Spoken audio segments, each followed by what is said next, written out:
parle de esprit, âme et corps, oui, aussi. Aussi. Voilà. D'accord. Allez, de toutes les façons, aujourd'hui, on va parler de ce que doivent faire les parents, puisque nous sommes en pleine période de préparation de cette rentrée scolaire. Il est important d'accompagner les parents aussi, de leur permettre de savoir déjà dans leur position ce qu'il y a lieu de faire de bien pour eux et sûrement pour leurs enfants aussi. Exactement. Bonjour et bienvenue. Bonjour Christine, merci. Merci. Bonjour chers amis téléspectateurs, je suis très heureuse de vous retrouver ce matin. J'espère que vous vous portez bien et que vous avez passé un excellent week-end. Moi, oui. Alors, voilà la rentrée qui est à la porte. Oui. Spécifiquement pour le Cameroun, c'est lundi prochain, le 8 septembre 2025. Et il est dans de bons tons qu'on puisse encourager les parents ce matin et réveiller ceux qui restent encore endormis et amener ou bien encourager les parents à prendre conscience de leurs responsabilités de parents. C'est important. Parfois, oui, parfois on oublie ça. Alors, comme le dit le code de la vie, instruis l'enfant selon la voie qu'il doit suivre et quand il sera grand, il ne s'en détournera pas. Le code de la vie pour les chrétiens, sur ton côté. Bon, oui, pour les chrétiens, oui, voilà, de manière globale. Ouais. Bon. Désolée pour la polémique. Voilà, c'est pas grave, c'est pas grave, Christy, c'est pas grave. Moi, je considère ça comme le code de la vie. Exactement. Comme on veut conduire, on a le code de la route. Pour moi, pour vivre, il faut se référer au code de la vie. C'est important. Alors, en tant que parents, nous avons la pleine responsabilité de pouvoir instruire nos enfants. Parce que le parent est le premier pédagogue de son enfant, le parent est le premier conseiller de son enfant. Il faudrait que l'enfant passe par une situation que la première personne à qui il pense, c'est le parent. Donc faites tous vos efforts pour réussir cela, pour réussir à imprimer cela en votre enfant. Et comment ça se passe, donc comment y parvenir, chers amis téléspectateurs, et par rapport à cette rentrée scolaire. En tant que parent, quel donc sera votre rôle tout au long de cette année scolaire, chers amis téléspectateurs? Il faudrait tout simplement vous assurer, parce que c'est de votre pleine responsabilité, de tout faire pour que vos enfants aillent à l'école. Ils n'ont pas demandé à naître. Ils n'ont pas demandé à naître. Et parce qu'ils sont déjà là, donc, sachez que vous êtes responsable à 100% de leur réussite scolaire. Alors faites tous vos efforts pour que vraiment ils aient les fournitures en manuel scolaire. Je sais que ce n'est pas souvent aisé et j'interpelle aussi les parents tuteurs. Ceux qui ont, les enfants ne sont plus là ou bien les enfants ont déjà passé une classe. Vous pouvez mettre ces livres à la disposition d'autres parents qui ne sont pas en possibilité de pouvoir en avoir. En tant que parents aussi, ils vont aller à l'école, chers amis téléspectateurs. Faites tous vos efforts pour veiller à ce qu'ils révisent leurs leçons. Parfois, le parent, quand il envoie l'enfant à l'école, il dit que j'ai déjà payé les frais de scolarité. Basta. Donc, il ne s'intéresse pas au suivi scolaire. Faites tous vos efforts pour veiller sur les révisions, que les enfants révisent leurs leçons et surtout qu'ils fassent leurs devoirs de classe. C'est important. Et à côté de cela, chers amis téléspectateurs, chers parents téléspectateurs, mettez en place une plateforme de communication, d'échange avec vos enfants, à telle enseigne que ces enfants pourront vous exprimer leurs difficultés scolaires. Parfois, il y a des enfants qui n'arrivent pas à s'en sortir dans certaines matières. Oui, le parent parfois pense, il faut qu'on s'alloue le service d'un tuteur, d'un répétiteur. Ce n'est pas mauvais. Mais à côté de cela, faites tous vos efforts pour connaître effectivement les difficultés de vos enfants, les spécificités. Parce que s'il n'y a pas cet échange-là, l'enfant, c'est à la veille de l'examen, parfois à la veille de la séquence. Papa, maman, je ne comprends pas telle chose. De vous à moi, est-ce qu'en un mois, peut-être l'examen c'est au mois de juin ou bien de mai, et en 8 mois, l'enfant n'a pas compris. Est-ce que c'est en un mois vraiment que vous pourriez tout faire pour que l'enfant puisse se rattraper? Ça sera difficile. Ou bien la veille de la séquence c'est le lendemain, et c'est la veille que l'enfant vient te dire que X plus X, combien? Papa, je ne comprends pas. Donc faites tous vos efforts, chers amis téléspectateurs, pour établir, pour installer cette plateforme d'échange avec vos enfants pour qu'ils puissent se sentir libres de vous exprimer leurs difficultés sans pour autant avoir peur de vous approcher. Donc faites tous vos efforts dans ce sens. À côté de cela, parce que vous aurez établi cet échange entre vos enfants et vous, vous aurez pu identifier dans leurs difficultés tant sur le plan scolaire mais sur d'autres aspects aussi. C'est très important. Et pour cela, donc, faites donc tous vos efforts aussi pour pouvoir, donc, aux besoins, pour répondre à ces difficultés-là.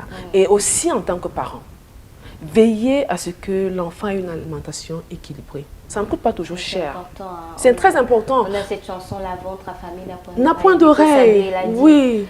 Bah, si je n'ai pas mangé. Voilà, c'est compliqué. Tout ce qui est dit là. Voilà. C'est-à-dire qu'avec le peu que tu as, que ce soit équilibré, parfois on a l'impression que c'est cher. Non. Cultivez vous-même parents. Qu'est-ce qui entretient le cerveau, par exemple? Qu'est-ce qui permet à l'enfant de retenir facilement? Ça passe par l'alimentation.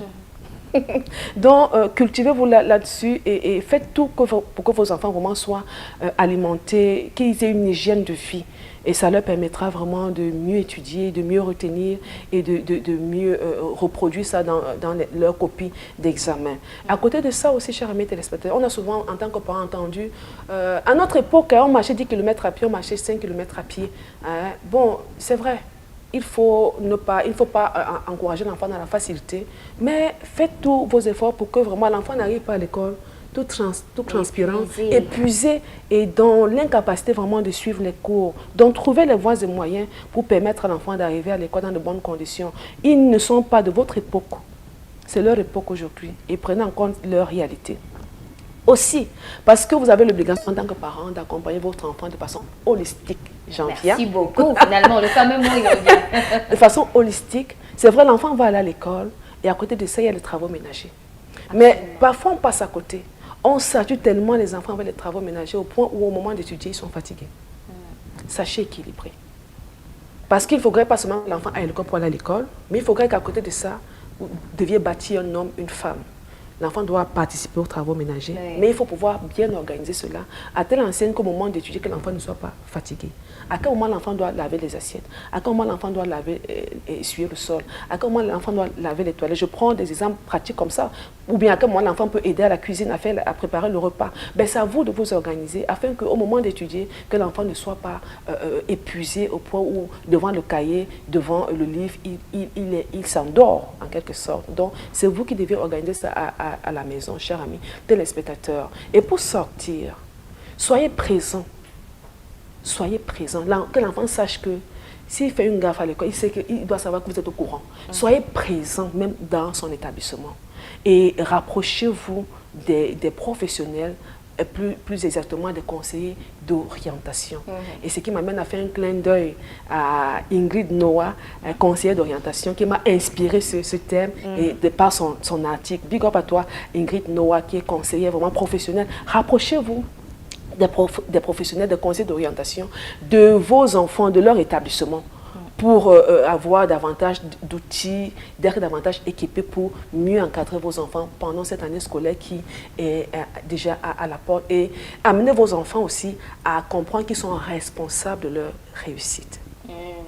Merci beaucoup. Voilà. On a compris réellement que l'accompagnement holistique doit être fait par un parent pour ses enfants aussi. Parce qu'il est le premier pédagogue, le premier conseiller de son enfant. Il ne faut pas attendre que ce soit fait par des influenceurs, comme on le dit aujourd'hui, mais être le premier influenceur ou influenceuse, la première pour ses enfants. J'ai surtout apprécié, en fait, c'est vrai que ça ne me revient pas. Oui, mais je crois que ça me revient de suite. Il y en a qui diront, allez, pour un enfant qui fait des études en, je ne sais pas trop qu'en mécanique, bah, je ne connais rien, j'en sais rien pour la mécanique, comment est-ce que je vais l'aider?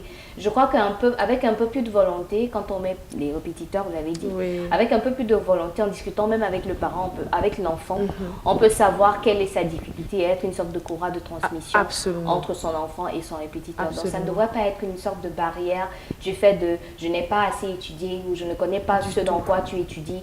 Je crois que là, on est plus en train de parler du fait de faciliter la communication entre le parent et l'enfant, qui va davantage faciliter l'échange entre l'enfant, le répétiteur ou toutes les autres personnes qui contribuent à l'éducation de cet enfant-là. J'avais juste envie de préciser ça parce que j'en ai rencontré déjà tellement des mamans qui disent vos choses que vous avez étudiées, vos choses des longs crayons, là je ne connais pas, alors que elle devrait simplement il doit être présent, elle doit être présente pour rassurer l'enfant. N'abandonnez pas votre rôle. de parents. Et puis pour ceux qui disent aussi que non, les travaux ménagers, c'est pas important, ils peuvent juste étudier. Non, c'est important, mais équilibré. C'est très important. Oui, très important. Très important. Après, il ne faudra pas que l'époux de votre fille se plaigne de ce qu'elle ne sache pas nettoyer la maison. Ou que la dame se plaigne de ce que le monsieur ne sait pas absolument, qu'il faut toujours baisser le comment ça s'appelle là, le truc pourquoi ça ne revient pas? Mais du moins dans la douche, dans la salle de bain et autres, il faudrait aussi que qu'on leur apprenne aux messieurs dès le plus bas âge. C'est important. À savoir que ça s'entretient. Instruire l'enfant selon la voie qu'il doit suivre et quand il sera retournera, passer tous les aspects de la vie en fait. C'est holistique. C'est holistique. Allez, merci Annie d'être passée. C'est moi.